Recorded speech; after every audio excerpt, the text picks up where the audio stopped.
జోగి రమేష్ కోడలికి వీళ్ళు చేసినటువంటి అన్యాయం అంతా ఇంత కాదు. క్రైస్తవులమని చెప్పుకోకుండా పెళ్లి చేసుకున్నారు. పైగా అమ్మాయిని 2026 ఏప్రిల్ 13వ తారీఖున నార్సింగ్లో ఉన్నటువంటి ఒక విల్లాలో చంపాలని ప్రయత్నాలు చేశారని అమ్మాయి చెప్తోంది.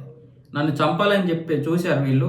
కేవలం అక్కడ మాత్రమే కాదు, అంతకుముందు గోవాలో కూడా చంపాలని ప్రయత్నాలు చేశారు. గోవా తీసుకెళ్లి బోట్లో తోసేయాలని చూశారు. అప్పుడు అప్రమత్తంగా ఉన్నాను. తర్వాత ఎవరూ లేనటువంటి ఒక ప్రాంతంలో నన్ను ఒక్కదాన్ని వదిలేసి వచ్చేసాడు మా ఆయన రాజీవ్. అలాగే రాజీవ్కి అనేకమైనటువంటి శారీరక సమస్యలు ఉన్నాయి. ఆ విషయాన్ని మాకు చెప్పలేదు. క్రైస్తవులు అన్న విషయాన్ని చెప్పలేదు.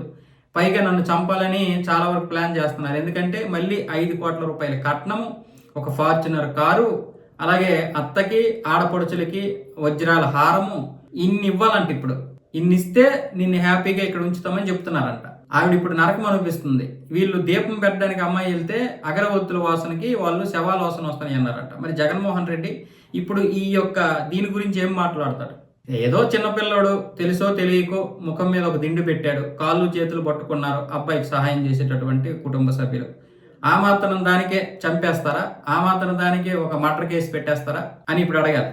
లేదంటే ఇది పవన్ కళ్యాణ్ చంద్రబాబు నాయుడు చేసినటువంటి అలిగేషన్స్, వాళ్ళ అమ్మాయిని రెచ్చగొట్టి ఇలా కేసులు పెట్టించారని అడుగుతాడా? ఎందుకంటే ఆ అమ్మాయి తన జీవితాన్ని తనే తీసుకుంటది. చంద్రబాబు నాయుడు లేకపోతే లోకేష్ లేకపోతే పవన్ కళ్యాణ్ చెప్పారని ఇలా ఈ విధంగా కేసులు పెట్టించుకుంటది తన మీద తనే. ఏ ఆడపిల్ల అయినా ఏ మహిళ అయినా తన జీవితాన్ని నాశనం చేసుకుంటుందా? నిజంగా జోగి రమేష్ వాళ్ళ కొడుకు మొత్తం వాళ్ళు మంచోళ్ళు అయితే అమ్మాయి కూడా ఒకవేళ ప్రజాక్షేత్రంలోకి వస్తే ఖచ్చితంగా టీడీపీ వాళ్ళనే తిడుతుంది, పవన్ కళ్యాణ్నే తిడుతుంది. వాళ్ళంత మంచి వాళ్ళు అయితే తనని చంపేస్తారని ఒక ఇదైతే పెట్టదు కదా, ఆరోపణలు అయితే చేయదు కదా. ఆరోపణలు కాదు, అవి నిజంగానే జరిగినటువంటివి. క్రైస్తవులమని కూడా చెప్పుకోలేనటువంటి మీరు ప్రజాక్షేత్రంలోకి ఎలాగొస్తారు? ప్రజాప్రతినిధి ఎలాగయ్యారు? అమ్మాయిని ఎంత దారుణమైనటువంటి మానసిక స్థితికి గురి చేశారు వీళ్ళు. ఆ తల్లిదండ్రులు ఇప్పుడు నరకం అనిపిస్తున్నారు. ఈ సూర్యాపేటకు చెందినటువంటి తల్లిదండ్రులు, ఈ మేఘనా తల్లిదండ్రులు. ఎవడ దీనికి రెస్పాన్సిబిలిటీ? ఆవిడ జీవితాన్ని మళ్ళీ వీళ్ళు తెచ్చివ్వగలరా? చెత్త వెదవల్లారా? మీరు క్రైస్తవులు అని చెప్పుకుంటే ఏమైంది? నచ్చితే అమ్మాయి చేసుకుంటే, నచ్చకపోతే చేసుకోవాలి.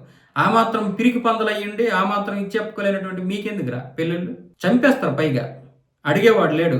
ఇప్పుడు జగన్మోహన్ రెడ్డి గారు స్పందించాలి. ఏం మాట్లాడతారు?